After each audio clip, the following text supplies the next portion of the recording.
Ons lees die oordenking vir 27 November uit Die Here is my herder met die vriendelike vergunning van Lizet Marie.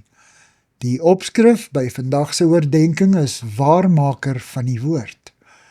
Ons teksvers kom uit 1 Konings 8 vers 56 en daar staan: Geloof sy die Here wat aan sy volk Israel 'n vaste woonplek gegee het soos hy beloof het. Nie een van die goeie beloftes wat hy deur sy dienaar Moses gemaak het, het onvervul gebly nie. God is 'n waarmaker van sy woord. Ons mag nooit aan sy beloftes twyfel nie. Onlangs vier ons die gebedskring waarvan ek deel is, se 10 jaar mylpaal. Ons herroep persoonlike krisistye, pleit roepe van genesing en stille oorgawe wanneer God anders besluit het. Ons onthou gebede vir ons land en ons wêreldleiers, vir droogtes en die COVID-pandemie. Ons deel ons vreugdes, ons pyn.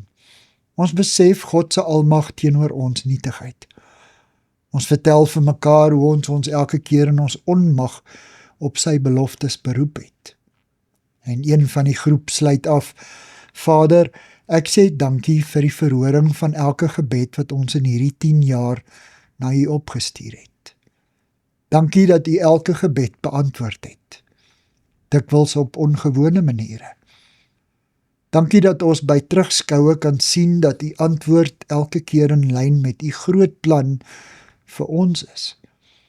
Ons kyk terug en sê saam met Salomo dat nie een van U goeie beloftes onvervul gebly het nie. Dankie vir die blywende belofte van U Heilige Gees se inwoning in ons.